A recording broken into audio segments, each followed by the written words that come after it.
ভাবলো একটু ছাড়বার পাত্র নয়, বেশ আমি আগে একে পরীক্ষা নেব, পরীক্ষায় যদি পাশ করে উত্তীর্ণ হয় তারপর আমি দীক্ষা দেব। বললো বেশ এক কাজ কর,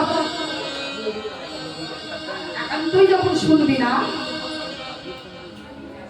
এই রে একটি মাটির কলসি আমি তোকে দিলাম, এই কলসিটা নিয়ে প্রত্যেক দিন ওই যে তুই গঙ্গা দেখতে পাচ্ছিস, ওই গঙ্গা থেকে জল ভরে আনবি, খালি মাথায় মাথায় করে আনবি, মাথায় কিন্তু কোনো পাগড়ি বাঁধা যাবে না বা কোনো কিছু রাখা যাবে না।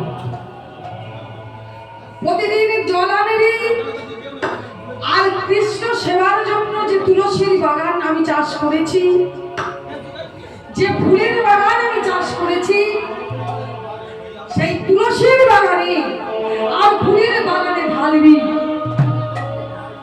এইভাবে ঢালতে ঢালতে তোর কৃষ্ণ সেবা শুরু হবে। এবং যেদিন আমি মনে করব এবার তোকে দীক্ষা দেওয়া যাবে, সেই দিন আমি তোকে দীক্ষা দিয়ে দেবো। যা বাবা, গুরুদেবের হেন কথা শুনে ছোট্ট বুকে মনে বড় আনন্দ পেল, আনন্দ পেয়ে মনে মনে ভাবছে বাহ ভালোই হলো, গুরুদেব তো আমায় কৃষ্ণ সেবা দান করেছে, আর আমি দেরি করবো না, যাই যাই কলসটি নিয়ে ওই ওই নদী থেকে গঙ্গা থেকে জল নিয়ে কৃষ্ণ সেবা শুরু করে দিই।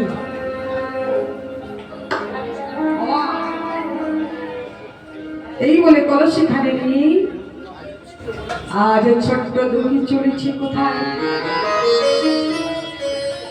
গঙ্গার দিকে চলেছে।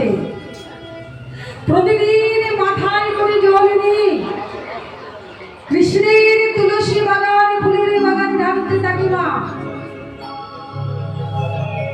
এইভাবে দীর্ঘদিন জল আনতে আনতে আনতে আনতে হঠাৎ দেখা গেল ছোট্ট দুঃখীর মাথায় হয়ে গেল তীব্র ঘাত, তীব্র ব্যথা যন্ত্রণা। ঘা থেকে কিছুদিন পরে পুজ রক্ত ঝরতে লাগলো। দুঃখী কিন্তু গুরুদেবকে মা কিচ্ছু জানায় না, গুরুদেবকে বলছে না। এইভাবে মনে মনে ভাবছে না না গুরুদেবকে বললি আমার যে কৃষ্ণ সেবা বন্ধ হয়ে যাবে, গুরুদেবকে বলবো না, বলা যাবে না। আরো কিছুদিন যাওয়ার পর দেখা গেল দুঃখীর মাথায় তীব্র ঘা, সেই ঘায়ে পুজ রক্ত এবং তার মধ্যে পোকা জন্মে গেল।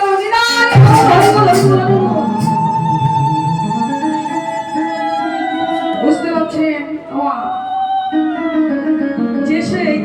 যে কেউ এই কাজ করতে পারবে? পোকা বিড়বিড় করছে, পোকার কামড় দুঃখী সহ্য করতে পারছে না, মনে মনে ভাবছে এতে আমার মরণ হয় হবে, তবু আমি গুরুদেবকে কিছু জানাবো না, কৃষ্ণ সেবা করতে করতে আমার মরণ হয় হবে।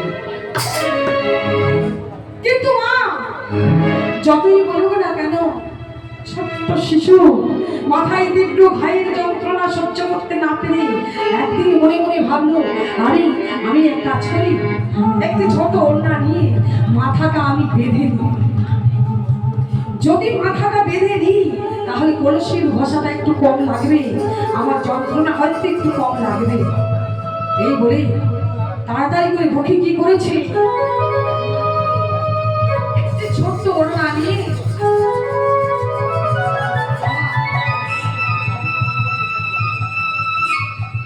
মাথায় পাগড়ি বেঁধেছে,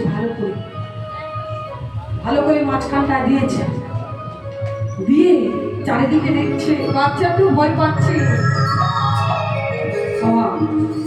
গুরুদেব বলেছে যে মাথায় পাগড়ি বাঁধা যাবে না, তাই চারিদিকে চেয়ে দেখছে গুরুদেব কোথাও নেই তো, কেউ কোথাও নেই তো, যাই আমি আস্তে আস্তে লুকিয়ে লুকিয়ে জলগুলো নিয়ে আসি।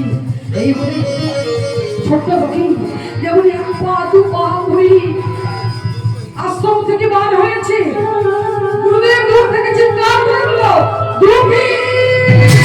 ওরে